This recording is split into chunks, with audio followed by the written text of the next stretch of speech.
Srila Gurudev ki jai, Srimad Mahaprabhu ki jai, Shri Sankirtan ki jai, Shri Bhagwan ji ki jai, Gaur Bhakti Vrinda ki jai, Gaur Pramanandi.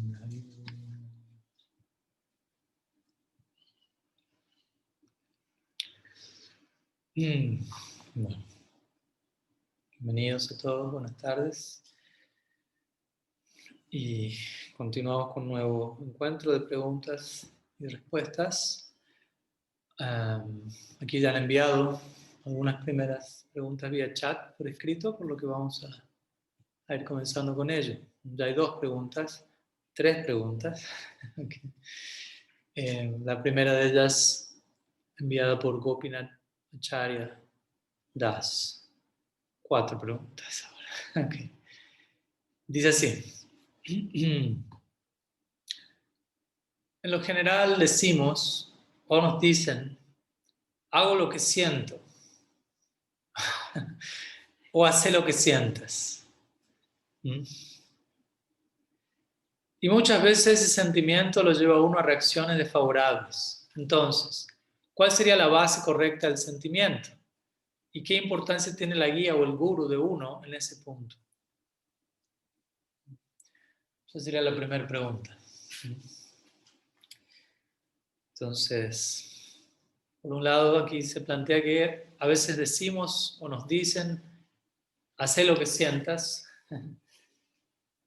y seguir ese tipo de dictamen lo lleva a uno a reacciones desfavorables.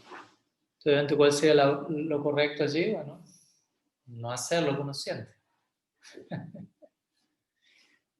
Ahora, obviamente eso suena un poco extraño también, ¿no? Porque por un lado estamos acostumbrados a escuchar esa expresión, hacer lo que sientas, ¿no? Obviamente. Ojalá uno esté acostumbrado a escuchar eso fuera del ámbito Vaishnava o dentro de un ámbito Vaishnava en donde todos alcanzamos Bhava Bhakti, donde uno puede hacer lo que siente y todo eso va a ser totalmente favorable, pero en un ámbito de sadhu sangha genuino, honesto, ese tipo de expresiones se van a pronunciar con mucho cuidado, ¿no? Obviamente con esto no estoy diciendo que estamos hablando de un tipo de represión en absoluto, pero sí es importante dimensionar cuál es nuestra situación y qué capacidad tenemos de hacer lo que sentimos, ¿no? O a veces uno dice, yo hago lo que quiero. Si seamos honestos, uno no puede hacer lo que quiere. Si yo quiero salir volando por la ventana, no puedo. O sea, puedo, pero así quedaré.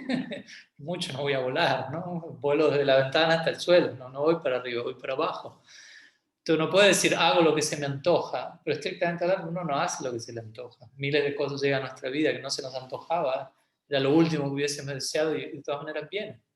Entonces es importante tener como la humildad preliminar de reconocer, ¿no?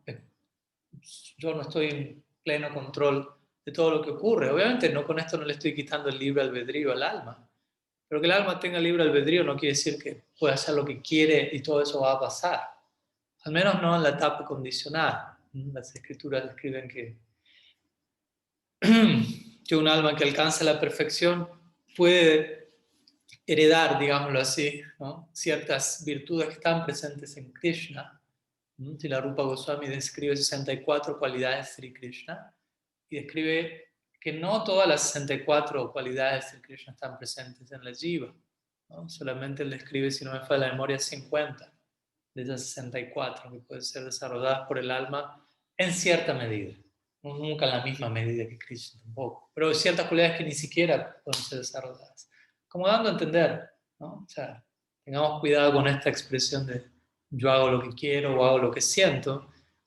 Ahora vamos a volver a la idea de hacer lo que uno siente, pero mi punto es que si alguien alcanza incluso cierta perfección mística o cierto desarrollo devocional, uno puede acercarse a esta idea de Satya Sankalpa, que significa que aquello que uno desea se vuelve realidad.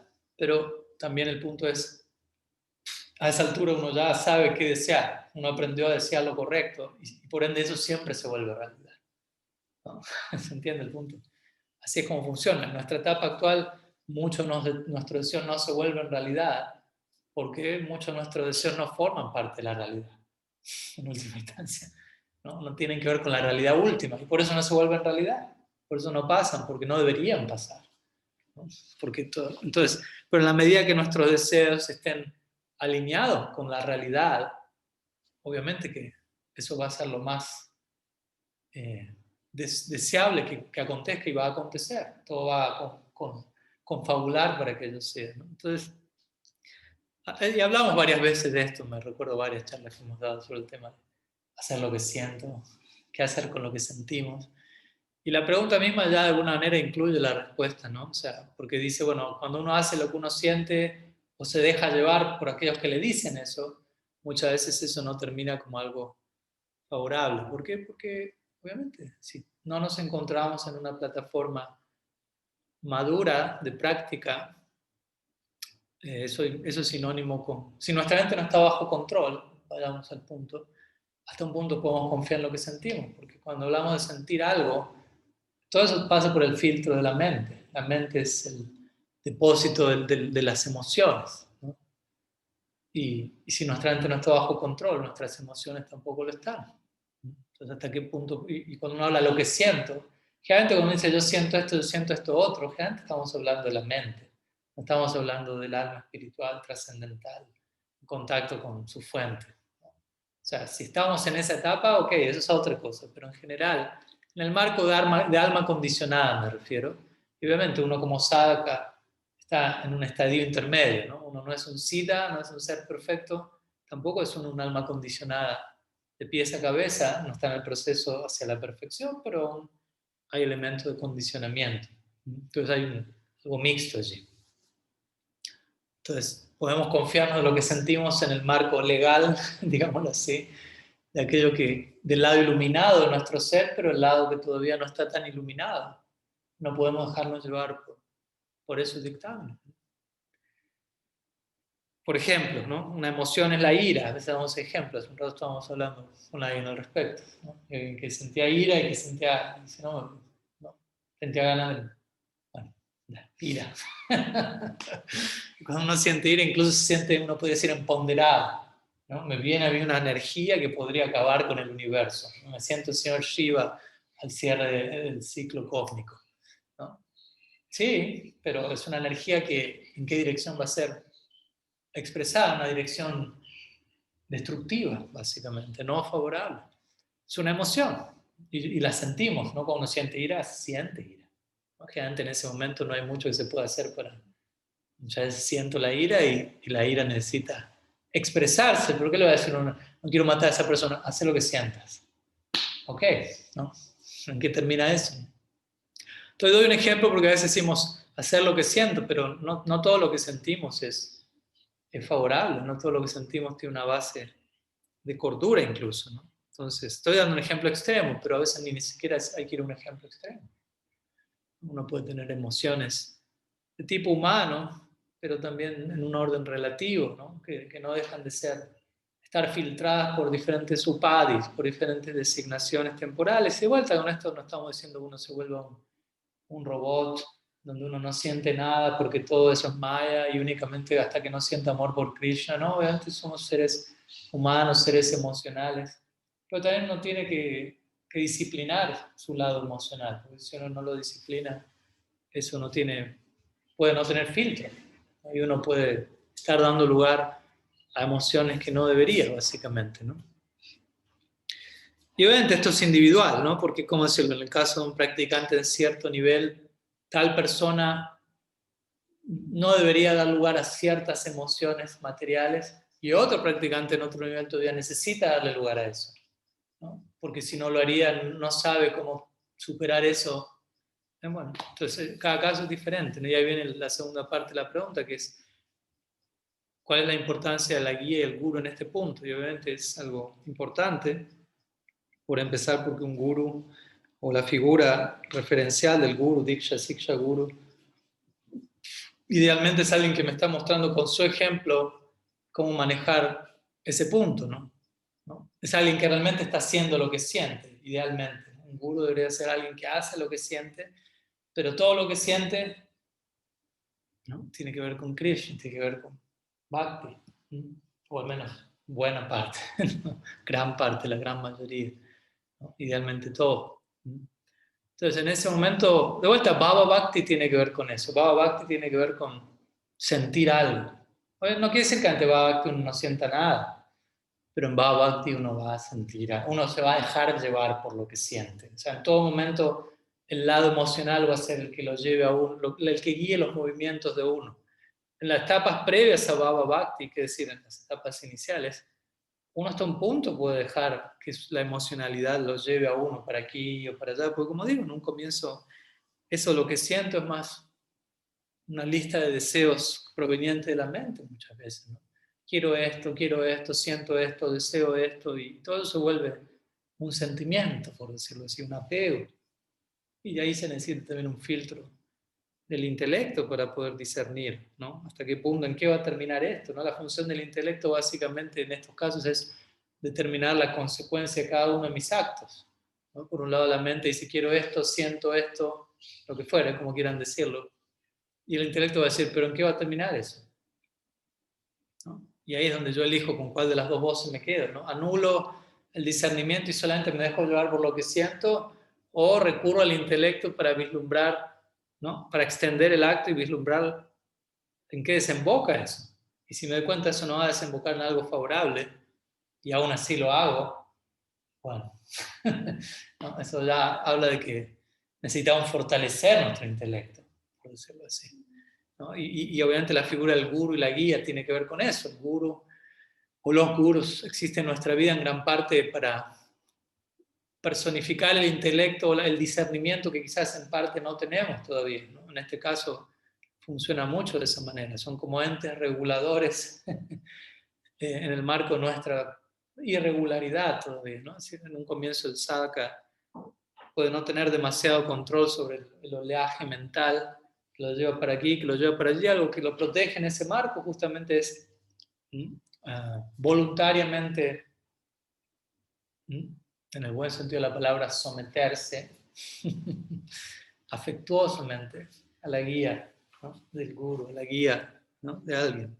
¿no? En un sentido, como una vez dijo un devoto, ¿no? O sea, a partir del momento de la iniciación, yo le entrego mi mente a mi guru. Entonces, como dando a entender, ahora él guía eso, ¿no? O sea, yo guío mi mente en base a lo que viene a partir de esa persona. Yo considero mis deseos, considero lo que siento en parte. ¿Por qué? Porque básicamente uno llega al proceso queriendo sentir algo. Uno se entera, bueno, la meta de la vida es amor por Krishna. Sentir algo por Krishna, no es algo, sentirlo todo. Y es un proyecto muy ambicioso, ¿no? ¿Cómo llego a sentir amor por Krishna? Primero tengo que refinar lo que siento. ¿Y cómo hacer eso? Bajo la guía de la mano de aquellos que ya sienten eso que yo no siento. Entonces, la presencia de una figura referencial en mi vida ya de por sí regula nuestras propias emociones, regula por la fuerza del propio ejemplo, ¿no? No como algo forzado, ¿no? Pero tener a un referente en nuestra vida que da un ejemplo de algo, naturalmente nos inspira a nosotros a querer seguir ese ejemplo, ¿no? Entonces el guru es una figura que tiene que ver con este punto, ¿no? Es alguien que se actúa en base a lo que siente porque siente algo por Krishna. Entonces, yo sé que no es fácil esto en la práctica, ¿no? Porque en la práctica uno puede decir, pero yo siento hacer tantas cosas y siento que necesito hacer. Pero el punto también es, todo eso puede ser encaminado en relación con Krishna. O sea, nadie está diciendo, anule algo. Simplemente estamos diciendo, vincúlelo todo, ¿no? Trate de integrarlo todo. Y si hay algo que es, no sé si existe la palabra, ¿no? Inintegrable, ¿no? Imposible de integrar, bueno, probablemente es algo que no haya que hacer. Si hay algo que uno dice, no, Maharaj, tengo este sentimiento, quiero hacer esto, pero no encuentro cómo conectarlo con Krishna, quizás probablemente porque no lo tenga que hacer. O hablemos y quizás le encontramos la vuelta para conectarlo, pero si seguimos sin encontrarle la manera de conectarlo, probablemente usted se tenga que desconectar de eso, porque también puede pasar. Como digo hace un rato, quiero matar a esa persona. ¿Cómo conecto esto con Krishna? No le voy a cantar el mantra antes de acribillarlo y bueno, algún beneficio va a haber. No. Hay ciertas cosas que debemos aprender a canalizar de otra manera. Entonces ahí también está la honestidad de uno, está la capacidad de uno. Eh, no sé, alguien puede dedicarle cierto tiempo a su cuerpo, por ejemplo. Todos lo hacemos, ¿no? Todos comemos, todos dormimos, partiendo de lo más básico. Y no puede decir hoy, ¿no? Es algo material. Usted no es este cuerpo. ¿Para qué come? ¿Para qué duerme? O sea, yendo a un extremo, ¿no? Pero obviamente la visión Vaishnava es, no, este cuerpo no es mío, no soy el cuerpo, en un sentido, pero al mismo tiempo este cuerpo es un sadhaka deja. Es el cuerpo de un sadhaka, de un aspirante que ha sido entregado por Sri Guru, ¿no? Y por ende eso se indica con la presencia de Kantimala, Tilak, etc. Pero no es mío, es el regalo de mi Guru, que me lo ha dado, y está a mi cuidado y estoy cuidando el regalo de mi Guru. Y desde ahí como, desde ahí duermo, ¿no? O sea, trato de mantener el vehículo en el mejor estado posible para ocuparlo en Bhakti. Entonces, tiene un punto de desembocadura en relación al Bhakti. El punto es ese, que todo lo que haga tenga un punto de desembocadura en relación al Bhakti. Todo eso incluyendo lo que siento. Entonces, como digo, muchas veces esto de lo que siento tiene que ver con nuestra naturaleza adquirida y la influencia de las gunas. Generalmente no tiene tanto que ver con Bhava Bhakti aún. Entonces, bueno, volquemos nuestra naturaleza adquirida al servicio de Krishna, pero entendamos que satisfacer mi naturaleza adquirida, que no es mi naturaleza eterna, entendamos la diferencia, naturaleza adquirida, ¿no? En esta vida es una, en la vida previa fue otra. O sea, nunca hay un punto final de balancear eso, ¿no? Podemos satisfacerlo en cierta medida, pero la naturaleza de las gunas siempre se va a pedir más, siempre va a haber un tipo de insatisfacción. Entonces, lograr un cierto nivel de balance con nuestra naturaleza ocupacional, emocional, psíquica, pero entendiendo que esa base es, como diría mi Guru Maharaj, tener una base firme de desarrollo horizontal para poder proyectarnos en desarrollo vertical. Ese es el único propósito del desarrollo horizontal. Si esto no está, esto no fue otra forma de Maya, porque esto no deja de ser las tres gunas. Las tres gunas son los tres elementos de Maya. Entonces, si yo no me vinculo con los ingredientes Maya Shakti en el marco de invocar Sattva Guna, balance, equilibrio, para tener una visión más clara hacia la trascendencia, no deja de ser otra forma de enredo. No tiene ningún impacto en la eternidad, no tiene ninguna consecuencia para nuestro ser eterno. Y uno puede decir, bueno, Marás, pero es un ratito, ¿no? Un poquito, un par de días, ojalá un par de días nomás, ¿no? Pero, ¿no? Entonces el punto es ese, ¿no? Cada cual de vuelta tomará el proceso con la seriedad que cada uno lo quiera tomar y cada uno lo pueda tomar. No nadie está allí inspeccionando ni obligando a nadie a nada, pero al menos uno no engañarse, ¿no? Saber cómo idealmente deberíamos lidiar con estas cosas. Entonces, es importante entender eso, ¿no? Bhakti es una emoción y si la Jiva Goswami dice eso cuando él le explica, um, cuando él explica el verso de Rupa Goswami que define sadhana bhakti, kriti sadhya bhavesada, bhavasa sadhana vida, nityashidasya bhavasya prakatyam hridi sadhyata, él dice, sadhana bhakti, o sea, el verso dice, sadhana bhakti significa ocupar nuestros sentidos al servicio de Krishna de manera de desarrollar bhava, una emoción por Krishna.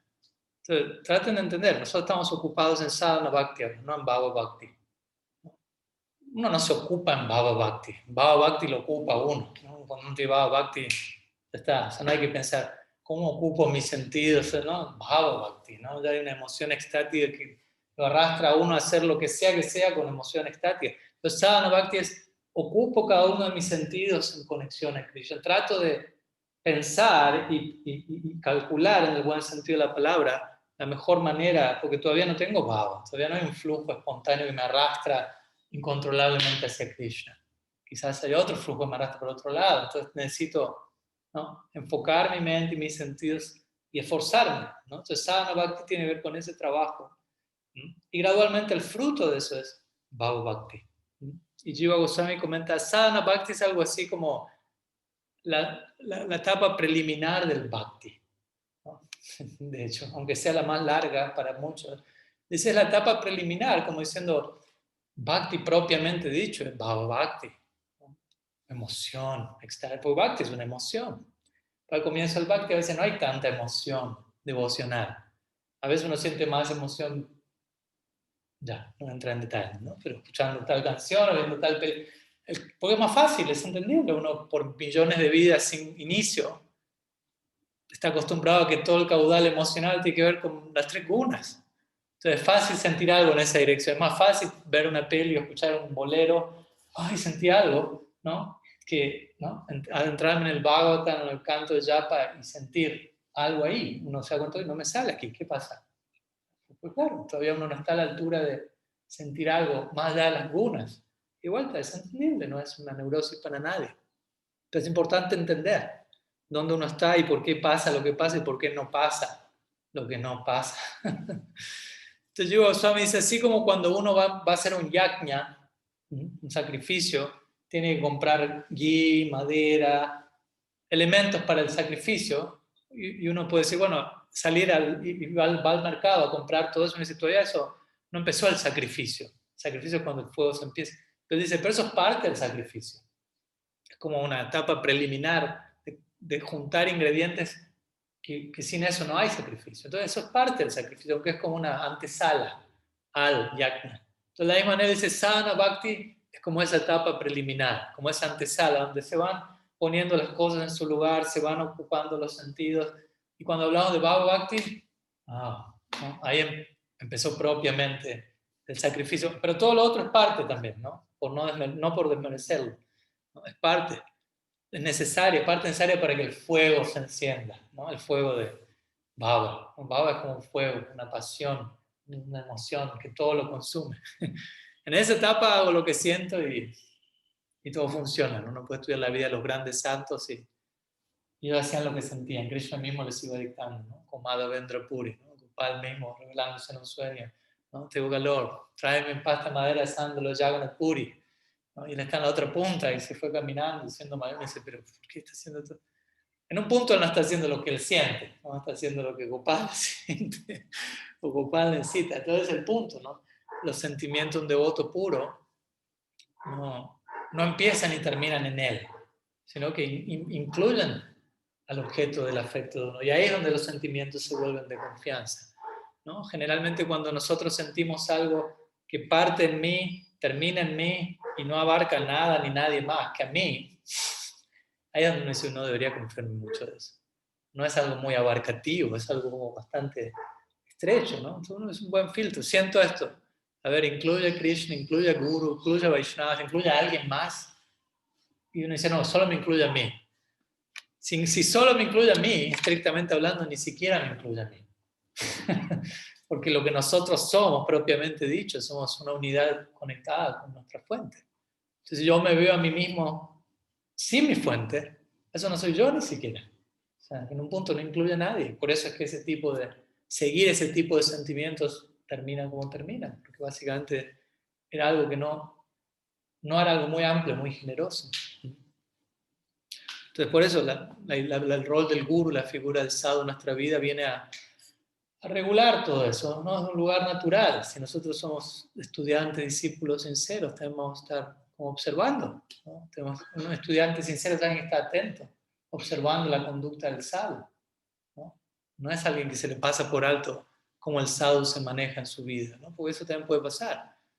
Uno puede familiarizarse tanto con el sadhu que deja de prestar atención a la conducta del sadhu, a lo que vuelve sadhu al sadhu. Y se nos pasa por alto eso en él, en esa persona, y se nos pasa por alto luego nosotros mismos, ¿no? Y uno empieza a conducirse de forma más y más asadhu, ¿no? Más ordinaria, digámoslo así, ¿no? Entonces, un estudiante, un discípulo es alguien que se mantiene muy atento, observando a su guru, a sus gurus, a los sadhus, ¿no? Y obteniendo profundas realizaciones de contemplar cómo hacen lo que hacen, desde dónde lo hacen. Y eso se va impregnando, se vuelve conmovedor, hasta el punto de decir, yo quiero que mi vida siga el ejemplo de ellos. En la medida en que uno puede, pero esa es la idea, esa es la idea, si yo me acerco a una persona santa, iluminada. Quizás yo no me vuelvo santo, iluminado en el acto, pero empieza a surgir el deseo, quiero acercarme a eso. Y algún día quiero volverme a eso. Y quiero dedicar mi vida a eso. ¿Y qué tengo que hacer y qué no tengo que hacer? Y eventualmente uno se vuelve eso. Entonces todo empieza por algo. Entonces, básicamente eso, ¿no? Algunas ideas, obviamente podemos seguir charlando, pero hay varias preguntas al respecto, pero espero que sirva algo de ello. Y tenemos algunas preguntas aquí en chat, obviamente aquí también si hay alguna pregunta a nivel presencial, pueden levantar la mano y también vamos turnando. Hay una pregunta de Valeria Rakakni, dice, cuando uno siente que la semilla del Bhakti ya ingresó en el corazón, ¿cuál o cuáles serían la o las formas más adecuadas de regar esa semilla? Para cada individuo particular existen diferentes formas. Pues, bueno, por empezar comenzamos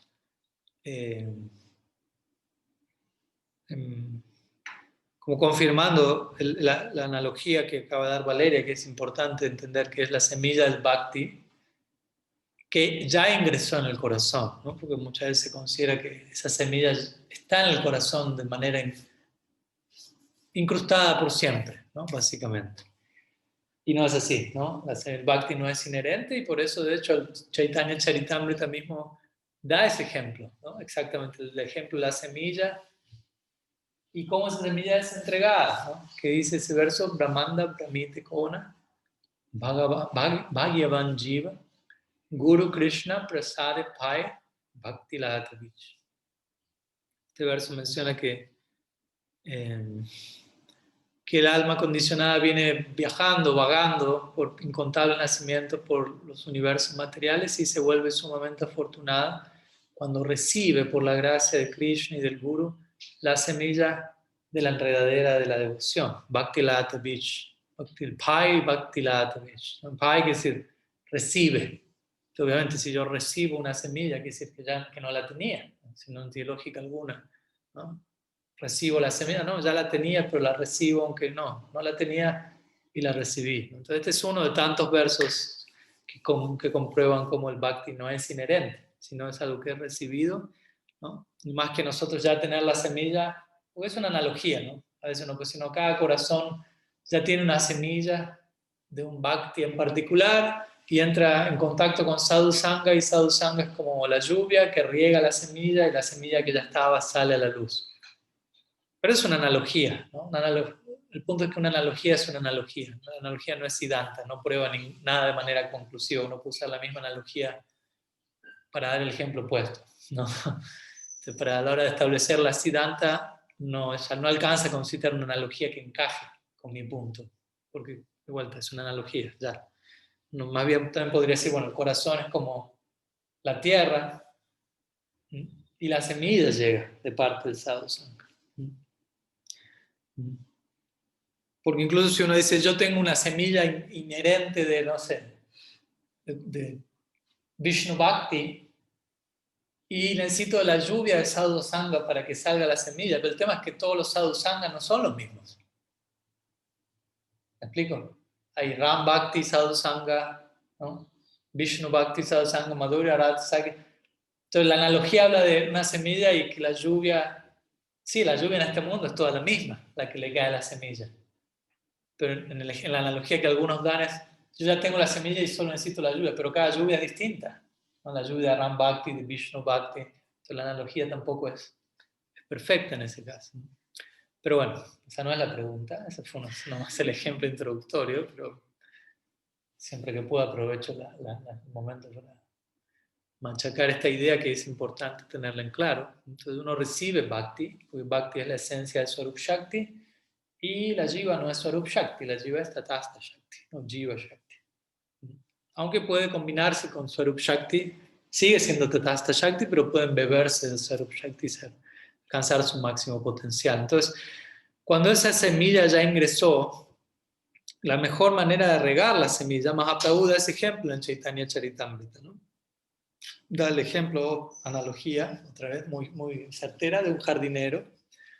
Y él dice, ¿no? Uno recibe la semilla del Bhakti del sadhu, después hay que hacer todo un trabajo, que es, ¿no? Primero obviamente el terreno tiene que estar apropiado, ¿no? O sea, la semilla es arrojada, pero mínimamente hay que alistar el terreno. El guru a veces comparado a eso, Balaram y su arado tiene que ver con eso en gran parte.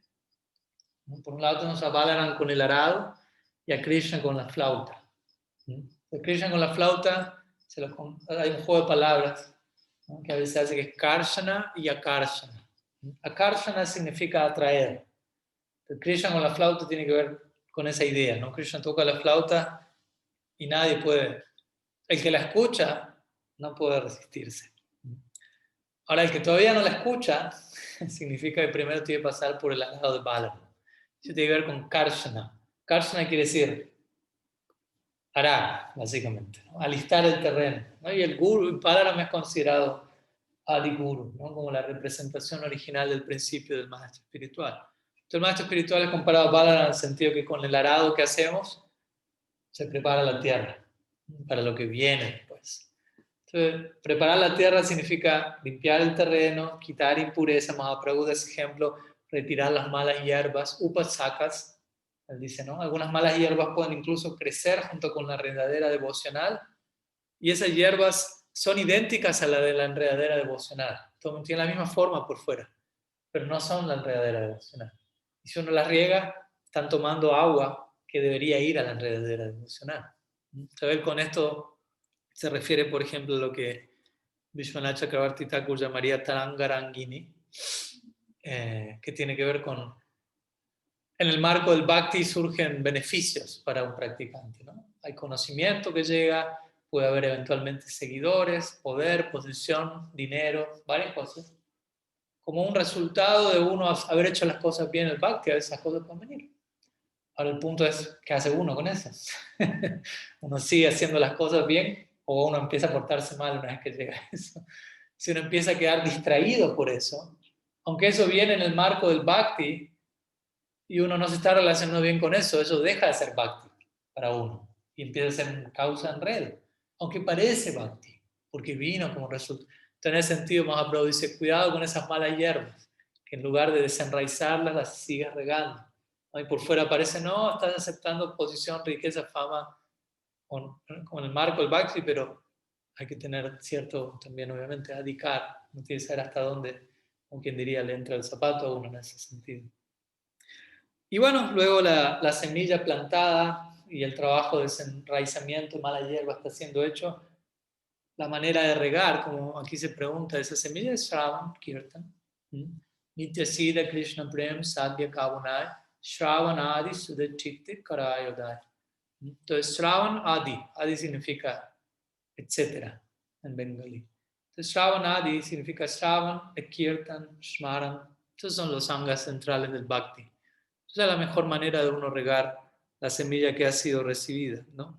Escuchar acerca de Krishna, hablar acerca de Krishna, cantar su santo nombre, estudiar el Shastra, asociarnos con los sadhus. Sobre todo, hacer todo eso en el marco del sadhu sangha, ¿no? Y bajo la guía de algún sadhu que como decíamos hace un rato, sea un punto referencial en mi vida, ¿no? Que sea lo suficientemente, ¿cómo decirlo? Su ejemplo sea lo suficientemente conmovedor como para yo no querer engañarme a mí mismo, ¿no? En conexión con esa persona, ¿no? Yo estoy intentando una conexión con una persona tan íntegra, tan noble, que lo último que quiero hacer es dañar esa conexión a través de mi propio engaño. Entonces, la calidad de esa misma conexión me ayuda a no querer caer en el engaño que a veces caigo sin esa conexión, ¿no? Al uno conectarse con otras entidades de manera más superficial, eso quizás el engaño se presta mucho más fácil. Pero al haber una conexión ¿no? con aquel que me entrega la señal del Bhakti, naturalmente eso se vuelve mucho más, ¿no? Impactante, conmovedor, y ya no queremos que ese tipo de valores se interpongan en el camino, ¿no? Entonces, esa es la mejor manera de regarla. Y obviamente, como aquí la segunda pregunta dice, para cada individuo existen diferentes formas. Obviamente todo eso va a tomar una forma particular en cada caso, en un sentido, obviamente, ¿no? O sea, todos cantamos el mismo mantra, por decirlo así, todos estudiamos el Bhagavatam y la vida de Mahaprabhu, sus enseñanzas, etcétera, las mismas obras, las mismas prácticas, pero la manera en la que cada cual las va incorporando en su vida, obviamente va a ser algo plenamente individual. Cada uno es un ser individual, cada uno tiene situaciones puntuales, ciertos detalles se van a ir ajustando, ¿no? Un famoso ejemplo de de una discípula de Srila Prabhupada, en los tiempos de Srila Prabhupada, donde, como ustedes se imaginarán, el canto de las 16 rondas era ley, básicamente. No había posibilidad de no cantarlas. O sea, no era concebido, básicamente. Y no porque Prabhupada estaba manipulando, machacando psicológicamente a nadie, pero era la fuerza de su propio ejemplo era tan conmovedora, de vuelta, que todos lo que él decía lo hacían, ¿no? Aunque eran todavía jóvenes y muchos de ellos inmaduros y muchas cosas así, pero con una apertura muy grande a lo que venía de comprar, lo cual era algo glorioso. Y una de las madres le dijo una vez a las discípulas: Prabhupada, ya no puedo cantar mis 16 rondas, ¿no? Y realmente estaba atormentada, ¿no? Porque de vuelta para ellos era lo peor de lo peor, ¿no? Claro, Prabhupada la conocía, ella le dice, pero tú tuviste un bebé hace poco, ¿no? Y le dijo, sí, fui mamá hace 2 semanas. Y le dijo, ya está, ¿no? Como puso cara como diciendo, esas son tus rondas ahora, ¿no? ¿No? Como diciendo, es entendible que no llegues a cantar, no quiere decir que no hagas el intento dentro de lo que puedas, pero estás en una situación donde tus 24 horas están a disposición del recién nacido, ¿no? Cuando quiera comer, cuando quiera llorar, cuando quiera necesitar. No está en tu control, entonces, pero conecta eso, entiende eso en el marco del servicio, obviamente, ¿no? No es que no lo quieres hacer, ¿no? Por fuerza mayor no te es posible. Entonces, hay ajustes, a eso me refiero, que nunca deben ser convertidos en una excusa para ser perezosos, ¿no? De vuelta, para autoengañarnos. Pero la base es esa, escuchar, hablar, cantar y mantenerlo de manera firme todos los días, ese es el desafío, ¿no? Porque una cosa es, sí, mañana me canto 64 rondas, me leo 4 horas del libro, pero lo hace pasado mañana, lo hace el otro día, lo hace todos los días. Obviamente lo más probable no puede hacer todos los días en esa cantidad, entonces encuentra una cantidad que le sea sostenible a diario. Si es que quiere hacer de esto algo que sea parte de su día a día. ¿No? Una cosa es eso, quiero hacer de mi bhakti algo de fin de semana, ¿no? Un hobby de weekend, ¿no? O quiero hacerlo parte de todos mis días y eventualmente cada vez más parte de mi día, eventualmente que eso sea mi vida y alma, ¿no? Como que hay proporciones, ¿no? En un comienzo todavía pensamos en términos de, como a veces los devotos dicen, vida espiritual, vida material. Todavía uno mismo establece a veces esa dualidad y genera esa dualidad. Pero idealmente uno no debería haber diferencia entre una cosa y la otra. Entonces, eso va a mostrar las ganas de que yo tengo de integrar mi vida espiritual en todo lo demás que haga en mi día, hasta el punto de que todo lo que haga es que me levanto y me voy a dormir sea parte de mi vida espiritual.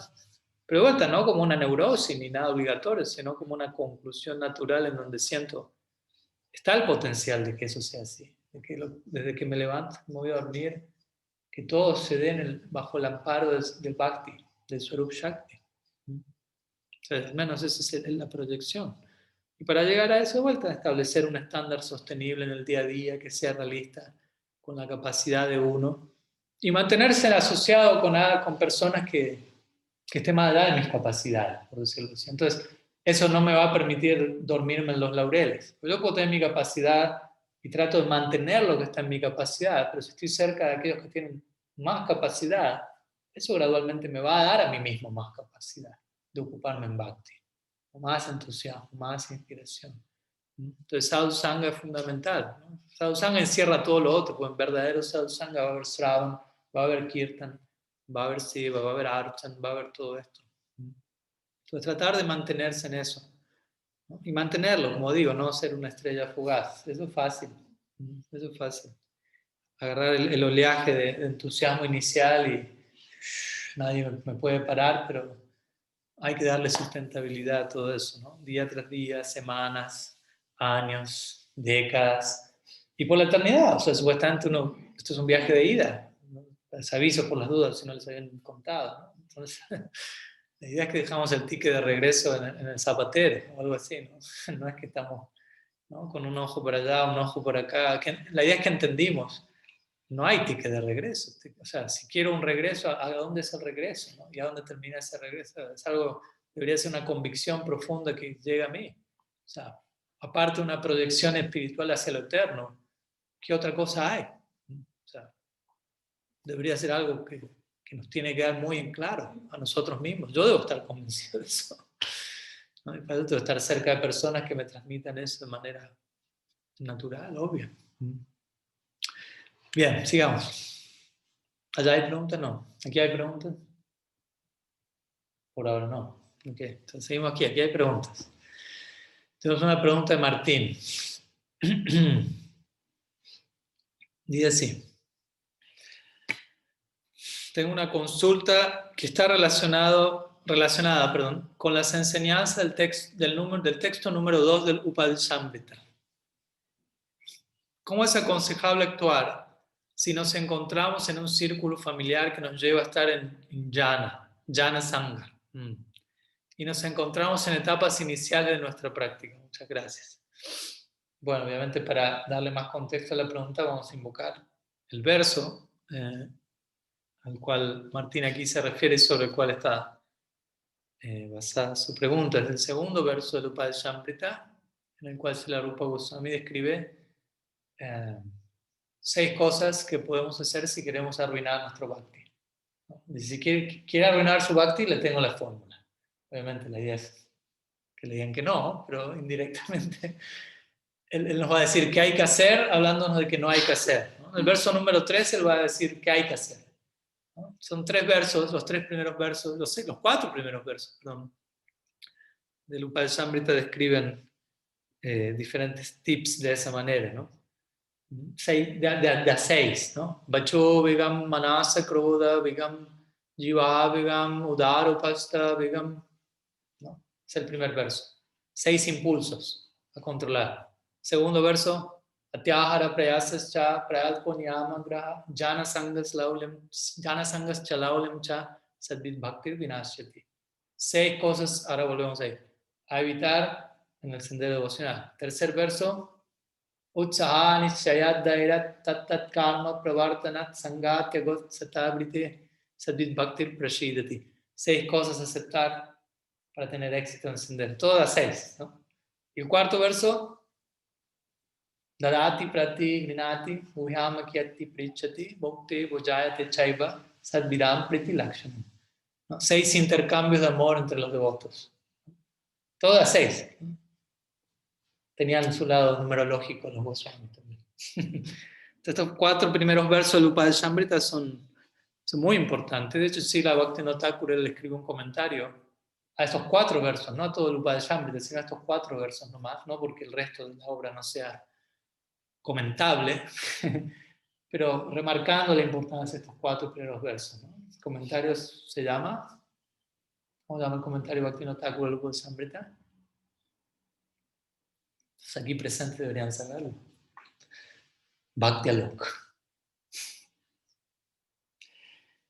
Bhaktivinoda Thakur ki jai.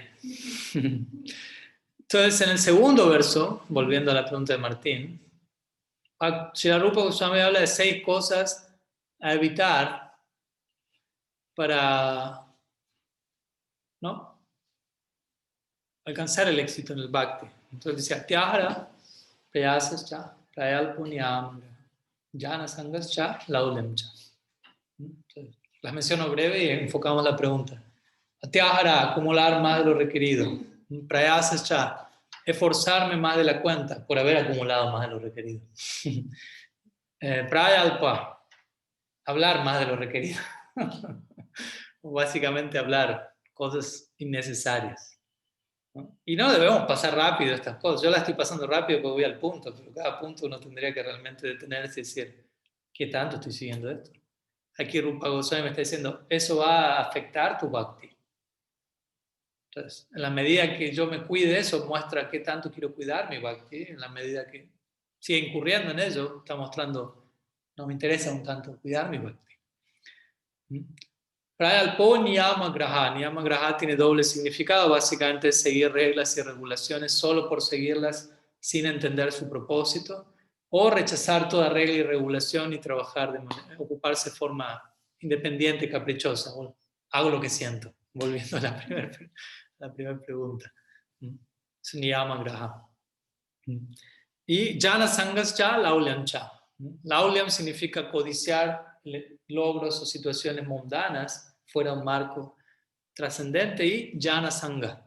Jnana Sangha significa, sería un sinónimo de satsanga, básicamente, asociación con personas que no son sadhus, básicamente. Entonces aquí la pregunta de Martín está ligada a este verso, dice: ¿cómo es aconsejable actuar si uno está en un círculo familiar que nos lleva a estar en Jnana Sangha y uno está en etapas iniciales de la práctica? Esa es una de las clásicas preguntas que en algún punto todos nos hacemos o todos nos deberíamos hacer. Todavía por X razón me toca, ya sea en un ámbito familiar o laboral, social, estar rodeado de personas que no son, ¿cómo decirlo?, no están inclinadas, no por condenar a nadie, simplemente no están interesadas o inclinadas en el ideal que uno está tratando de fortalecer, ¿no? Y uno mismo, como dice aquí, reconoce: estoy en una etapa inicial de mi práctica, todavía mi ideal no está tan fuerte, mi convicción puede ser un tanto frágil, volátil, ¿no? Uno puede ser fácilmente influenciable por el entorno. Entonces, si hay un entorno que me acompaña y que no es el más favorable, ¿qué hacer? Y bueno, obviamente voy a dar una respuesta general, porque la respuesta que uno le da, aunque Martín está haciendo la pregunta y la hace por él mismo, voy a dar una respuesta general ya que estamos en una charla grupal, y quizás algunos elementos se apliquen a su caso particular, y si no, bueno, ya eso después requerirá un seguimiento personalizado, como todo en el proceso, ¿no? Pero por un lado, varias cosas podemos decir, ¿no? Por un lado, uno puede decir: bueno, me toca esto, me toca esto, me toca esto, estoy en esta situación. En un nivel uno podría decir: bueno, uno eligió eso. Son varias cosas que voy a decir, no tomen lo primero que digo como eso todo, por favor. Uno eligió eso, obviamente, en cierta medida, ¿no? Porque uno puede decir: bueno, pero mi papá es adverso a la práctica, yo no elegí eso. No, entiendo que no, pero a la vez sí, por algo le tocó a uno tal padre y tal madre en esta vida. No, no es que en la vida anterior dijeron: bueno, la próxima vida vos sos mi papá, vos sos mi mamá, nos vemos ahí, Gaura, Hari. No, nada de eso. Pero cada cual por algo nació en la familia, ¿no? Kármicamente hablando, hubo cierta constelación, si se quiere, que hizo que ese sea su padre, ese sea su madre, ese sea su hermano, no tenga hermano, no tenga padre, lo que fuera, dependiendo del caso. Y digo esto también no para negarnos o rechazar eso, sino más bien por el contrario, si bueno, por algo tocó eso, ¿no? O sea, hay algo que aprender ahí, por empezar, ¿no? No rápidamente como: bueno, es mi karma, mis padres son mi karma, y bueno, ¿qué hago con mi karma? ¿No? La filosofía no enseña: evada el karma, escape del karma, sino aprenda el mismo para no seguir perpetrando lo mismo una y otra vez, ¿no? Integre, como hablábamos la otra vez, la complejidad no integrada. Eso es lo que a veces llamamos sufrimiento, ¿no? Lo que todavía no logré integrar, hacer parte de mi proyecto actual, es lo que me perturba. Entonces, si alguien en mi familia, por un lado dije, lo elegimos en ese sentido, pero al mismo tiempo, por decir, uno lo sigue eligiendo, no estoy diciendo, así que uno también puede elegir rechazarlo y salir corriendo, ¿no? No lo digo en ese sentido, pero en el sentido de uno hacerse responsable, por algo estoy allí. Obviamente hay ciertas situaciones donde quizás es mejor tomar distancia. De vuelta, estos ya son casos puntuales, ¿no? Ya sea en una familia o ya sea en un trabajo. Ya estoy hablando de algo extremo a nivel familiar, ¿no? Pero a veces toca eso, ¿no? Me acuerdo de una ocasión alguien le preguntó a mi Guru Maharaj, le dijo: Guru Maharaj, yo estoy algo similar, pero de vuelta, cada caso es diferente. Entonces alguien le preguntó a él, le dijo: Guru Maharaj, yo estoy en una ciudad donde no hay devotos, ¿no? Una situación más extrema, ¿no? No hay devotos en ningún lado, ¿no? Entonces Martín tiene devotos más cerca de lo que la mayoría los tiene, ¿no? A metros. Así que no estoy dando este ejemplo para decir que Martín haga eso, ¿no? Pero esta persona le dijo a mi Guru: estoy en una ciudad donde no hay ni un solo devoto. Por cuestión laboral estoy en esta ciudad, pero estoy notando que mi vida devocional está siendo dañada. No tengo sadhu sangha, ¿no? Se está apagando mi entusiasmo. ¿Qué hago? Mi Guru Maharaj dijo: sal de esa ciudad y ve a algún lugar donde haya devotos. Y el trabajo, sal de esa ciudad y ve a algún lugar donde haya devotos, ¿no? Como diciendo, esa es la prioridad. El trabajo viene después. En ese caso, puntual extremo, si tú sientes estoy perdiendo mi vida espiritual, ¿de qué importa ser millonario? Si entendiste qué es vida espiritual. De vuelta, es un ejemplo particularmente extremo, ¿no? Quizás casi ninguno de nosotros está en una situación donde no hay devotos en todo el país donde estoy. Pero doy ejemplos en donde uno ve, bueno, a veces casos donde se toma cierta medida de, ok, ¿no? Haz un ajuste más drástico para no perder eso. Pero muchas veces no hace falta ir a esos extremos y uno puede en un punto mantenerse donde está, ¿sí? Y hacer ajustes o tratar de reenfocar la situación desde otro lado. Porque también, de vuelta, también aquí, y algo que es importante aclarar, es Rupa Goswami que habla de Jana Sangha, usa la palabra Sangha. Sangha significa asociación. Tu asociación significa aquel tipo de compañía que yo tengo en esta vida, la cual me afecta porque yo me abro y entablo un intercambio en un nivel de confianza, el cual, digámoslo así, altera mi constitución. El punto es, yo elijo hasta dónde me abro con las personas con las que me relaciono. Yo puedo estar trabajando en un lugar donde nadie comparte mi interés y no necesariamente me estoy asociando con esas personas. Puedo estar trabajando en el mismo lugar, ¿no? Y tampoco soy ¿cómo decirlo? Un robot antisocial que no se habla con nadie para no contaminarme, cosas por el estilo. Pero a la hora de abrir y compartir mi mundo interno y mis proyecciones, obviamente uno no lo hace con cualquier persona, porque no todo el mundo tiene la capacidad de reciprocar. Y eso es asociación, ¿no? Asociación significa un nivel de apertura en el vínculo en donde ambas partes están afectando la una a la otra. Entonces es entendible, yo no me quiero asociar con alguien mundano, porque si me abro ante esa influencia, eso me va a marcar de una manera en que yo no quiero. ¿Okay? Pero eso no quiere decir que yo no vaya a hablar con nadie de este mundo, que no sea un practicante espiritual. Yo puedo hablar, relacionarme, tener cierta interacción en el nivel que es posible, sin desmerecer a nadie incluso, pero sin necesidad de abrirme hasta el punto que eso se convierta en sangha y eso termina afectando mi vida. Entonces se aplica a un círculo laboral, familiar, social, lo que fuera.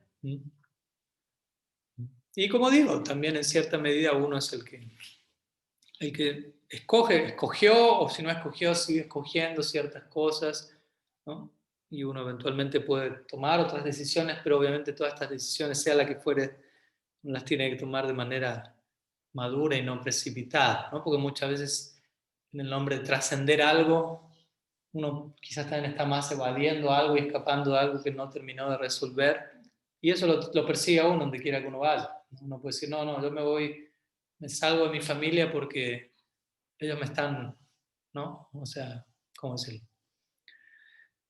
Me están contaminando con su asociación, algo así. Y no necesariamente es así, simplemente que ellos no practiquen eso no quiere decir que me estén contaminando, ¿no? Incluso probablemente ni siquiera sean adversos, pero no estén interesados en practicar, eso es otra cosa, pero no me están obstaculizando mi propia práctica, lo cual eso es algo que uno debería valorar y uno ser empático, ponerse del otro lado, bueno, ¿qué proceso está viviendo el otro? Viéndome a mí a volverme Gaudiya Vaishnava, ¿no? Que es prácticamente como fui abducido por un ovni y volví.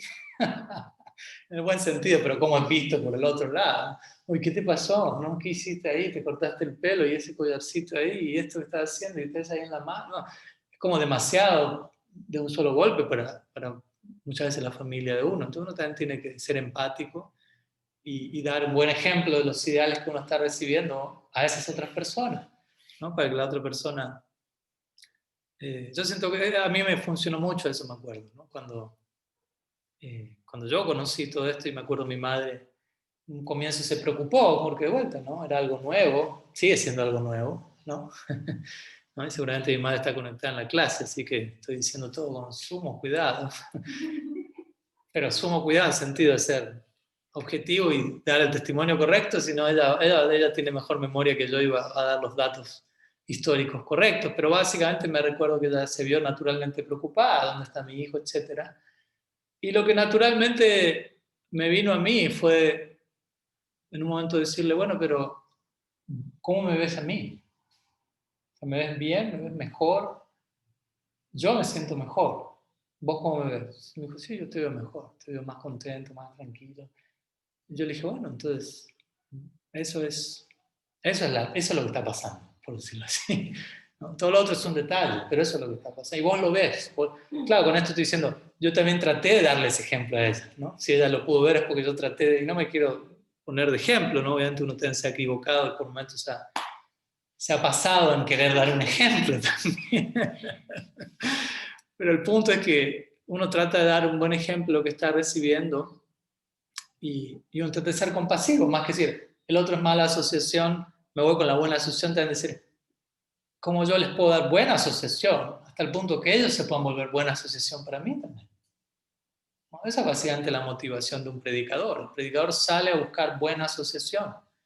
¿No? Y quizá en un comienzo esa buena asociación no es buena asociación en sí, pero intenta extender el mensaje, esas almas se vinculan con el proceso y luego se vuelven para esa persona buena asociación. Y uno se ve bendecido por ese sangre. Entonces, eso, ¿no? Uno tiene que manejar estas cosas con madurez, con paciencia, poniéndose una prueba, dar un buen ejemplo, no estar evadiendo nada, cuidarnos de no ser fanáticos, cosas que suelen pasar en las primeras etapas, ¿no? De la práctica de todos. Y orar y confiar, ¿no? Krishna va a ir haciendo los arreglos que tenga que hacer dependiendo cada caso, ¿no? Y si hace falta algún ajuste en la vida. De vuelta, si es un caso extremo donde uno dice, mis padres me están prendiendo fuego el cuarto entero y todos los libros y me están, no sé, torturando psicológicamente porque canto Hare Krishna, uno dice, bueno, ya, vamos a hablar desde otro lado. Pero no suele, han habido casos, sí, pero no suele ser el caso. Entonces uno más bien sentirse afortunado, agradecido, ser empático, compasivo con la familia que a uno le tocó en esta vida, ¿no?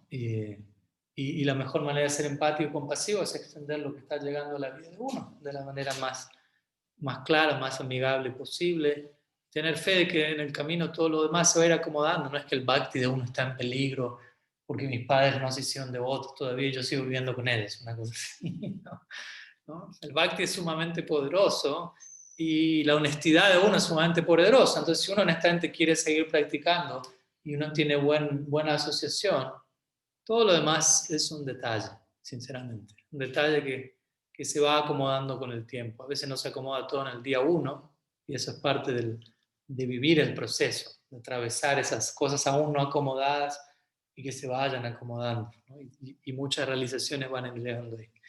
Sí, bueno, algunas ideas para Martín y para, ojalá, todos los presentes sobre cómo tratar de lidiar con esto, ¿no? Y entender también el otro lado está tratando de lidiar con uno, ¿no? O sea, el intento es mutuo. Y bueno, no hay ninguna pregunta por aquí todavía. Bueno, vamos con una pregunta más que queda, una última pregunta aquí. Yo creo que con eso vamos a cerrar la sesión el día de hoy. Es una pregunta que envía Pundarik Das desde Colombia. Dice así. Tengo una pequeña pregunta que surgió en estos días y me gustaría profundizar más en esto. La pregunta es, ¿por qué el Gaura Lila eterno se realiza en las circunstancias que se dan y no en otro momento específico de la vida de Mahaprabhu? No estoy seguro si entendí la pregunta. O sea, no, a ver si está ahí conectado Pundarik. A ver, ¿puedes tomar la palabra y aclararme? ¿A qué te refieres con en las circunstancias que se dan? ¿A qué circunstancias te refieres? Jai Maharaj, mis pranams a todos los devotos. Bueno, Maharaj, básicamente como a lo que me refería es como cuando tú hace poco hiciste un ciclo de conferencias hablando del el Nitya Navadvip, ¿sí? Y allí digamos como el Gaura Lila Eterno, entonces como estas circunstancias en las que se llama Mahaprabhu, está en Navadvip, está casado, viene su esposa a tal hora, ¿sí? Y viendo digamos que en diferentes circunstancias de la vida de Mahaprabhu, Mahaprabhu, digamos, como que en el sitio en el que más estuvo viviendo físicamente fue en Jagannath Puri, ¿sí? Entonces, como que, ¿por qué este momento específico marca como ese aspecto en el mundo espiritual? Y pues, ya, Maharaj, muchas gracias. Sí. Ok, era lo que me imaginaba, pero quería confirmar la idea. Pues obviamente podemos hacer un paralelo o aplicar esa misma idea al Krishna Lila en Golok Vrindavan, ¿no? Porque también el Krishna Lila tiene una dinámica en particular y en el Bhoma Lila también podríamos decir que Krishna pasa más tiempo, al menos en una de sus expansiones fuera de Vrindavan, que en Vrindavan, ¿no? Krishna, el Lila de Krishna en la tierra dura 125 años, de los cuales Krishna pasa 11 en Vrindavan, o sea, menos del 10%. Pero los Gaudiya Vaishnavas únicamente están interesados en ese lila, no únicamente, pero primordialmente, ¿no? Mientras que el Mathura Lila, Dwarka Lila, ¿no? Están indirectamente hablando de las glorias del Braja Lila, ¿no? Entonces un paralelo, no me quiero ir para el Braja Lila, pero un paralelo existe en el Braja Lila, como puedes ver, así como lo que tú mencionas en relación al Gaur Lila. En el Gaur Lila, Mahaprabhu, bueno, en este caso Mahaprabhu no vivió 125 años, sino 48, y él pasó la mitad de esos 48 en Navadvip, a 24, sus primeros 24 años hasta que él acepta la orden de sannyasa a esa misma edad, y allí es donde él sale de Navadvip. De hecho, estrictamente hablando, él pasa más tiempo en Navadvip que en Jagannath Puri, porque él pasa los primeros 24 años en Navadvip y luego él pasa los últimos 24 años en Puri, pero esos últimos 24 años él les pasa algunos años viajando por el sur de la India, por lo cual no está 24 años en Jagannath Puri. No estoy acá, estoy sacando cuentas rápido, pero él está 20 y pocos años en Puri, mientras que en Navadvip está 24. Pero de vuelta, aquí no estamos hablando de, es más importante el lugar en el que más tiempo pasó, porque como digo, en el caso de Krishna en Vrindavan, el foco en la eternidad no es Dwarka, el foco en la eternidad no es Mathura, aunque está Golok Mathura, Golok Dwarka, ¿no? Están estos tres departamentos de Golok, ¿no? Golok Vrindavan, Golok Mathura, Golok Dwarka, ¿no? Pero el foco del Gaudiya Sampradaya es Golok Vrindavan. Entonces, de la misma manera, en el caso del Gaur Lila, Mahaprabhu en la tierra exhibe, ¿sí?, sus sanyas lila, saliendo de Navadvip, pero el punto es que el lila en Jagannath Puri del Sri Chaitanya Mahaprabhu tiene que ver con él establecer un ejemplo de cómo entrar en el lila eterno de Navadvip. O sea, ese es el propósito del Jagannath Puri lila y el propósito del sanyas lila, porque Mahaprabhu termina en Jagannath Puri debido a su sannyas, como ustedes saben. Mahaprabhu acepta el sannyas de Keshav Bharati. Y él, como ustedes saben, cuando él acepta sannyas, inmediatamente quiere salir corriendo a Vrindavan. Inmediatamente. Con eso mostrando cuál es el objetivo del sannyas ashram. De cualquier ashram, pero del sannyas ashram. Quiero ir corriendo a Vrindavan. Hay un significado esotérico y profundo también en relación a eso, y a Radha Bhav, y a qué significa el color azafrán, pero bueno, es otro tema. Pero el punto es que cuando él dice voy a Vrindavan, como ustedes saben, Nityananda Prabhu y otros hacen todo un, ¿cómo se lo engañan a Sri Chaitanya trascendentalmente? Y le dicen, ok, vamos a Vrindavan, ¿no? Y lo llevan, ¿no?, por un barco, lo llevan a Shantipur, que es donde estaba el Advaita Acharya, con otros Navadvipasis esperándolo a Mahaprabhu, Sachimata incluida allí, ¿no? Imagínense para Sachimata lo que iba a hacer esa escena, ver a su Nimai, ¿no?, ahora como sannyasi, Sri Krishna Chaitanya, así en su hermosa cabellera, y viéndolo por última vez. Porque estrictamente hablando, el sannyasi acepta sannyas, ya no regresa a su casa, ya no regresa a su pueblo natal siquiera, ¿no? Ese era el estándar en esos tiempos. Entonces, se había hecho ese arreglo para que Sachimata especialmente tenga ese último darshan de Mahaprabhu. Entonces lo llevan a Shantipur, pero no le dicen a Mahaprabhu, estamos llevando allí. Dicen, vamos a Vrindavan, tú quieres ir a Vrindavan, y Mahaprabhu en el éxtasis de Radha es llevado en una barcaza a Shantipur y está en el Ganges. Mahaprabhu dice, oh, Yamuna, estamos llegando a Vrindavan, ¿no? Sus ojos ven Yamuna, ¿no? Nityananda dice, sí, sí, Yamuna, Yamuna. ¿No? Y eventualmente lo ve a Advaita Acharya, Mahaprabhu le dice, Advaita, ¿qué hacen en Vrindavan? ¿No? Y tan rápido llegamos, ¿no? Pues claro, de Navadvip para Shantipur no es tan lejos como el de Navadvip para Vrindavan. Mahaprabhu dijo, ¿ya llegamos? Sí, sí, Vrindavan. Y después Advaita Acharya, ¿no? Y Mahaprabhu dice, Advaita, ¿qué haces aquí? Vrindavan. Vrindavan, dice Advaita Acharya. ¿Cómo no? ¿No es Vrindavan? Y ahí Mahaprabhu empieza a adquirir conciencia externa. Obviamente Advaita le dice, Mana, Mora, Vrindavan. Donde quiera que esté tu mente, eso es Vrindavan. Así que estamos en Vrindavan, no hay problema. Y cosas por el estilo.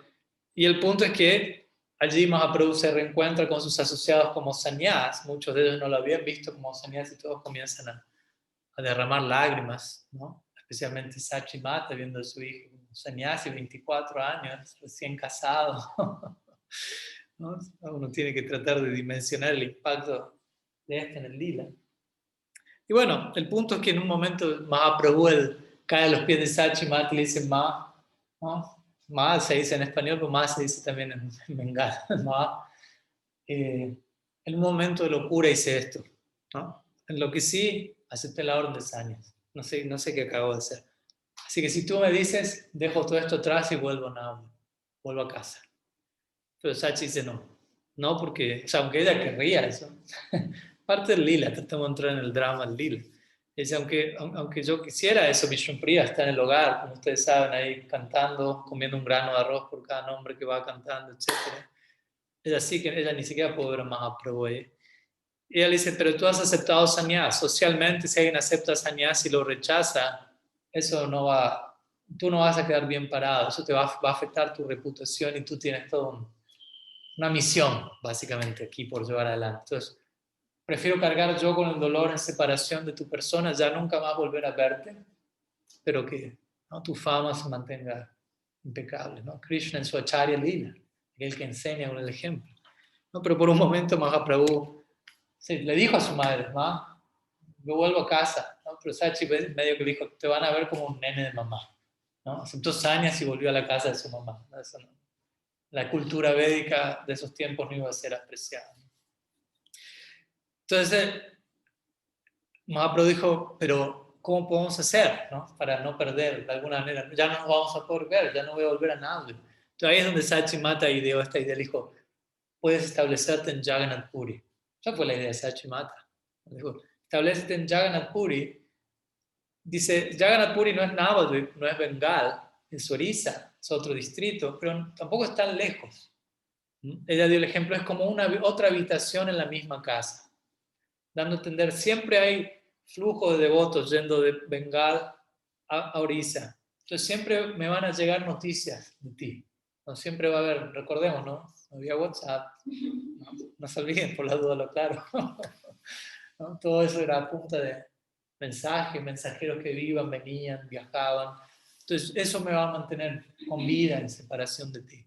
Entonces, a partir del sabio consejo de Sachi Mata, Mahaprabhu establece su cuartel general en Jagannath Puri. Pero vuelta, todo esto es una consecuencia de su sannyas. Y el sannyas en gran parte tiene que ver con, al menos en un sentido externo, como dije, hay todo un propósito interno que tiene que ver con el propósito interno del descenso de Mahaprabhu, pero en términos generales el sannyas de Mahaprabhu tiene que ver con algo relativo, ¿no?, con entregar el mensaje y ser tomado en serio por la sociedad de esos tiempos, que no lo estaban apreciando, que estaban malinterpretando quién era Sri Chaitanya. Entonces dijo, voy a aceptar sannyas porque en esta época un sannyas es escuchado más seriamente, ¿no?, ya de por sí. Y él aceptó, como sabemos, sannyas de la Sankara Sampradaya, aunque Keshav Bharati fue convertido en el momento, pero externamente Mahaprabhu recibió sannyas de una orden Mayavad, que era más prestigiosa en esas épocas. Imagínense hasta qué punto Mahaprabhu cedió ante una estrategia de prédica, ¿no? Si hay algo a lo que Mahaprabhu se oponía era el impersonalismo, pero él aceptó sannyas de esa escuela, externamente, porque eso iba a llamar más la atención, este color iba a llamar más la atención. ¿No? En esa época solo los sannyasis básicamente Mayavadi vestían azafrán. Bhaktisiddhanta restituyó eso con una idea similar. Entonces, mi punto es, él aceptó sannyas con el propósito de entregar el yuga dharma en la tierra, a nosotros. Pero la pregunta tiene que ver con Mahaprabhu en el Nityanavadi. El Nityanavadi Mahaprabhu no necesita tomar sannyas, no necesita predicarle a nadie. No hay nadie a quien predicarle en Nityanavadi. ¿No? Son todos asociados eternos, o sadhanasidas, kripasidas, nityasidas. ¿No? No hay que aceptar sannyas para que lo tomen más en serio. ya lo toman demasiado en serio, por decirlo así. Entonces tiene más que ver con un aspecto ocasional de su lila, naimítica lila. El sanyas de Mahaprabhu se compara a la matanza de demonios de Krishna. Krishna mata demonios aquí en la tierra, no los mata en Golok Vrindavan, porque estos demonios representan anartas que aparecen en este plano, no en Golok Vrindavan, ¿no? Entonces son cosas que le hace aquí. De la misma manera Mahaprabhu, más que matar demonios, Sudarshan en mano, aunque casi le sale uno con Jagai Madai, pero Nityananda Prabhu lo frenó a tiempo. Pues en general Mahaprabhu no está matando a nadie, pero como sannyasi está matando la mentalidad asúrica, ¿no?, de la audiencia, ¿no?, con la danda, ¿no? La danda tiene una parte de arriba que se llama prasa, ¿no?, que parece algo así como una guadaña. ¿No? Obviamente no tiene filo ni nada, pero simboliza que un sannyasi debe, ¿no?, como ir cortando, ¿no?, la ilusión de la audiencia con su conocimiento, con su ejemplo, de vuelta, obviamente no solamente decir algo y no vivirlo, pero eso se espera de un sannyasi. Para eso aceptó sannyasi esa persona, básicamente, ¿no?, para ser un ejemplo de algo que está enseñando y que apunta a cortar con la ilusión. Las palabras de Bhaktisiddhanta Sarvabhauma Thakur, el lema de su Gaudiya Math era guerra totalitaria contra la ilusión. Imagínense, había que unirse a ese movimiento. Había que tener valor para entrar ahí, ¿no? Guerra totalitaria contra la ilusión. Y la ilusión no está afuera, ¿no? Empezamos por casa. Entonces, todas las formas en las que Maya se manifieste, ¿no?, vamos a atacar, por decirlo así, entonces vamos a trabajar sobre él. Entonces, básicamente sería eso, ¿no? El Gaura Lila eterno sean las circunstancias que se dan porque Mahaprabhu Nitya Navadvip no necesita aceptar sanyas, por ende no necesita salir de Navadvip, no necesita ir a Jagannath Puri, y toda la serie de lilas que se dan en ese marco dentro de su Acharya Lila. De la misma manera que Krishna en Golok Vrindavan no sale de Vrindavan, no mata demonios. Todas son necesidades que se dan en su Bhoma Lila, en sus tiempos terrestres. Entonces, básicamente esa sería la idea. Él está allí con sus más queridos, en una dinámica diaria, óctuple, como sabemos, en diferentes momentos del día hay cierta dinámica, ¿no? Y eso, aunque parece ser siempre lo mismo, es siempre nuevo, siempre diferente. Y a eso somos invitados también, pero para eso primero tenemos que pasar por el Bhoma Lila, ¿no?, por lo que los pasatiempos terrestres nos enseñan. ¿Sí? Estamos aquí ahora y debemos beneficiarnos mucho, y por eso Krishnadas Kaviraj Goswami, él interesantemente enfatiza eso, ¿no?, el Madhya Lila de Mahaprabhu, ¿no? Si usted estudia el Chaitanya Charitamrita, el Madhya Lila es la porción más extensa de toda la obra, más larga que el Adi Lila y el Ante Lila puestos juntos. ¿Y qué vemos en el Madhya? En el Adi Lila es Mahaprabhu en Navadvip. ¿Qué vuelta? Mahaprabhu en Navadvip, esos pasatiempos representan la meta a la que queremos entrar. Entonces, como diría mi Guru Maharaj, para Mahaprabhu llevarnos a Navadvip a nosotros, él sale de Navadvip, acepta sannyas, va a Jagannath Puri, entrega todo un ejemplo, y todo ese ejemplo implica lo que nos va eventualmente a llevar de regreso a Navadvip, por siempre, Nitya Navadvip. Entonces Mahaprabhu toma sannyas, se vuelve una figura pública, sin vida privada, ¿no? Como diría mi Guru Maharaj, es el desafío, ¿no?, especialmente para un sannyas, ser figura pública sin vida privada, ¿no? Porque uno puede no tener vida privada y no tener, pero no ser figura pública. Uno puede ser figura pública y tener toda su vida privada. Pero ser figura pública y no tener vida privada, sigue a haber una cierta integridad. Y Mahaprabhu dio ese ejemplo. Se volvió una figura pública, predicó, viajó, instruyó. Hay secciones muy importantes en Madhya Lila, instrucción a Rupa, Sanatan, Sarvabhauma, Bhattacharya, Prakasananda, Saraswati, etc. Y luego de esa prédica, luego ocuparse en Harinam Sankirtan con sus devotos, Rath Yatra, etc. La misma práctica del Kirtan lo fue llevando Mahaprabhu hacia adentro, más y más y más y más y más, hasta que ya no pudo predicar más y el Gambhira lo absorbió, por decirlo así. Él quedó secuestrado, por decirlo así, por su propio mundo interno en Gambhira, ¿no? Y los últimos 12 años de su vida no salió de allí, básicamente. Entonces, pero todo eso de vuelta muestra las etapas, obviamente, en la medida en que el sadhaka puede seguir eso, no puede imitar a Mahaprabhu, pero en términos generales él da una pauta, que es practique, comparte el mensaje, sea hasta un punto una figura pública, no quieras entrar en vayan recluido precipitadamente, es el punto. Interactúe con el mundo, pero de una manera correcta, de manera que eso lo vaya llevando más y más hacia una práctica cada vez más interna, más interna, más interna, y ya el mundo desapareció. Solamente quedó Radha y Krishna y el ideal último, ¿no? Y Mahaprabhu muestra eso. Y todo eso apunta de vuelta a regreso a Nityanavadvip. Ese es el punto. Mahaprabhu sale en Navadvip y todo lo que le hacen Jagannath Puri es entregar el ejemplo que nos lleve de regreso a ese Navadvip por la eternidad, ¿no? Nityanavadvip. Entonces es un poco el propósito de las distintas como fases de la vida de Mahaprabhu en esta tierra en conexión con lo que se exhibe en el Gaura Lila eterno. Así que bueno, espero que sume, que se haya entendido de mi parte la pregunta, ojalá. Y bueno, creo que ya no hay más preguntas por ahora, así que vamos a estar... ¿Sí? Hay una pregunta aquí. Bueno, vamos a cerrar con la pregunta Madre Samantha Mani. Ahora me surgió. Sí. La otra vez Vaishnava Maharaj nos explicaba cómo la Jiva, y usted lo acaba de mencionar ahora también, es invitada para ir a un momento al Gaura Lila y al Krishna Lila. Y yo, según tenía entendido, había escuchado que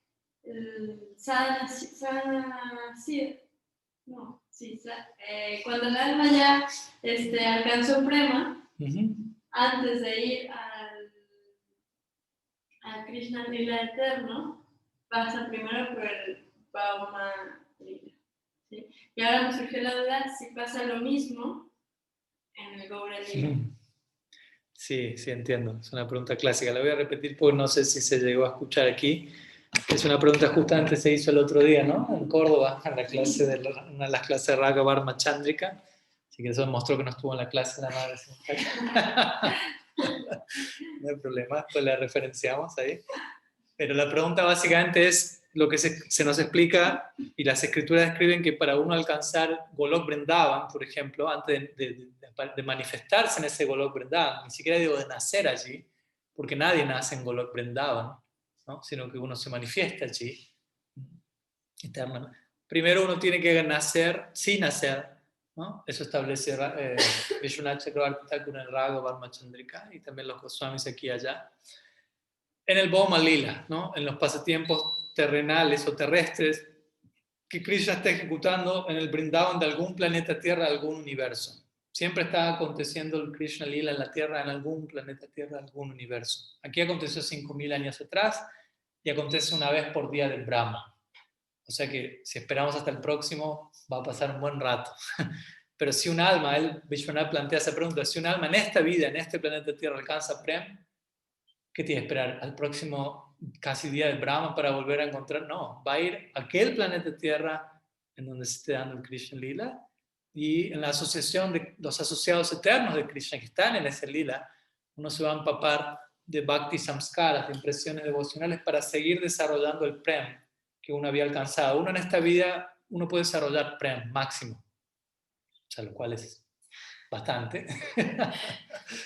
Pero bueno, para nuestros Goswamis hay más, ¿no? Entonces, Prem sigue siendo una idea en un sentido genérico, abstracta, porque hay desarrollos del Prem. Sneha, Man, Pranay, Raga, Anurag, Bhav, Mahabhav, y dentro de Mahabhav, desarrollos Ruda Mahabhav, Adiruda Mahabhav, Mohanaki Mahabhav, Madanaki Mahabhav, etc. Entonces, dependiendo de la afinidad que cada uno tenga, hay un alcance del desarrollo del Prem.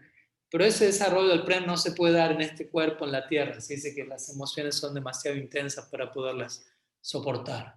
Entonces, ¿qué tiene que hacer uno? Nacer en el Krishna Lila en la tierra. Y ahora vamos a la pregunta con el Gaur Lila.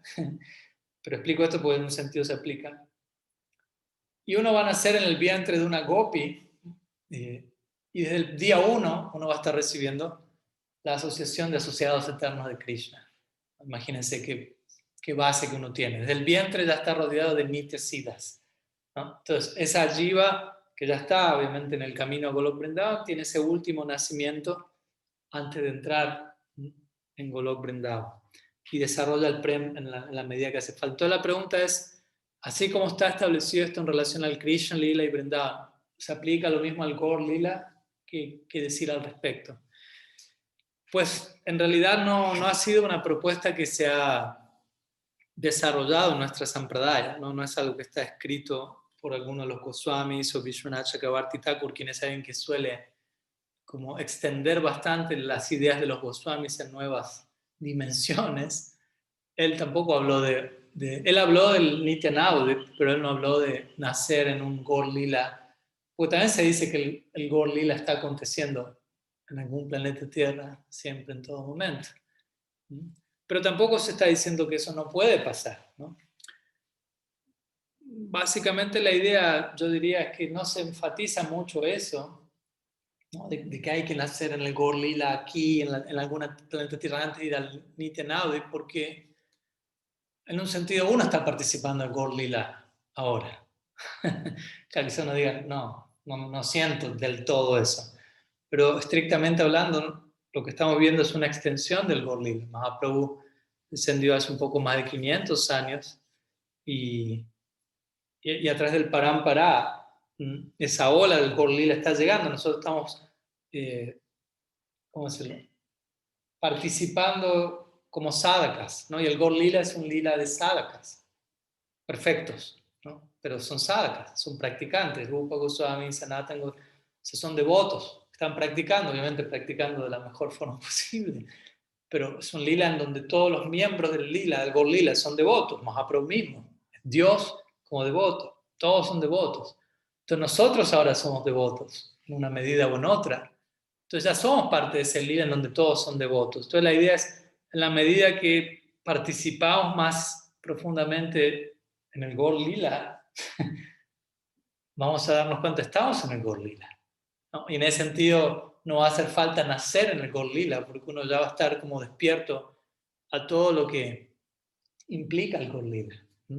El humor del Gaur Lila es el humor de vuelta de un sadhaka, y ese humor es el que uno ejerce en relación a su guru, ¿no? Y a los miembros del Parampara, lo cual se extiende hasta Mahaprabhu y sus asociados. Entonces, yo diría que por ese lado uno podría presentar esa idea de por qué no se menciona que hay que nacer en el Gaur Lila, pero también, o sea, como para también ampliar el panorama, no necesariamente eso quiere decir que no hay manera y no hay posibilidad y está prohibido y no hay forma. También, si uno tiene ese anhelo y ese deseo, tampoco es un deseo que esté fuera de los parámetros del rasa, ¿no? De las posibilidades lógicas, de las velocidades devocionales. Entonces, si alguien tiene el anhelo de nacer en Nitya Navadvip, en el Boma Navadvip, en el Navadvip terrestre donde se esté ejecutando, al partir de este mundo, eso puede pasar, ¿no? Con prema o sin prema también. Esto puede pasar también. Vishwanath Chakravarti Thakur de hecho menciona eso. Cuando Krishna, hablando del Krishna Lila en Vrindavan, cuando Krishna ejecuta su lila en la tierra, donde sea que esté ejecutándolo, no es que todos los que están allí tienen prema. No necesariamente. Obviamente los que tienen prema van allí, pero puede haber otras personas que están allí y está el lila ahí. Entonces hay varias posibilidades.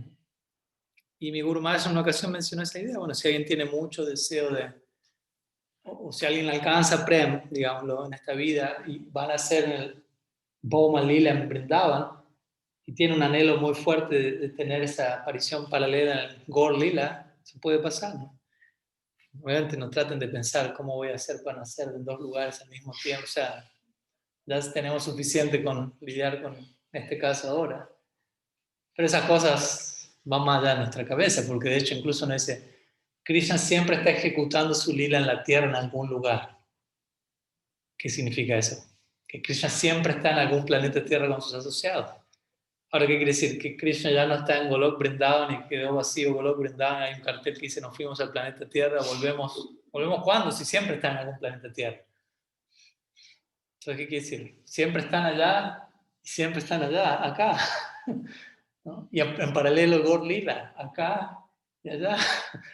Ahí empezamos a hablar de 4 manifestaciones, ¿no? Y de vuelta, a un punto podemos, ¿no?, hacerlo encajar entre estas dos partes de nuestro cráneo, ¿no?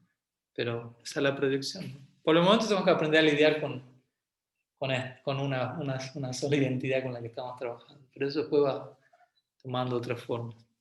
Pero mi Guru Maharaj dijo eso, ¿no? Si uno tiene esa afinidad, eso puede pasar, y él llegó incluso a presentar una idea, ¿no? Como una reflexión que él tuvo, no estableciéndolo eso así, pero abriendo esa posibilidad de hablando del Gaur Lila y del Gaur Artik, ¿no? Así como Bhaktivinoda Thakur describe el Gaur Artik que se ejecuta en la tarde, y dice, de la misma manera uno va a nacer en Boma, puede nacer en el Navadvip terrestre y llegar a Sriva Sangam, al patio de Sriva Thakur, donde Sri Nimai junto con todos sus asociados ejecutan Kirtan en las tardes, y uno va a entrar allí y Mahaprabhu va a revelarle a cada uno de sus asociados su identidad eterna en el Krishna Lila, ¿no? Y nosotros mismos también vamos a estar allí y desde ahí vamos a ser transportados al Krishna Lila. Es una manera de expresar la conexión entre el Gaur Lila y el Krishna Lila.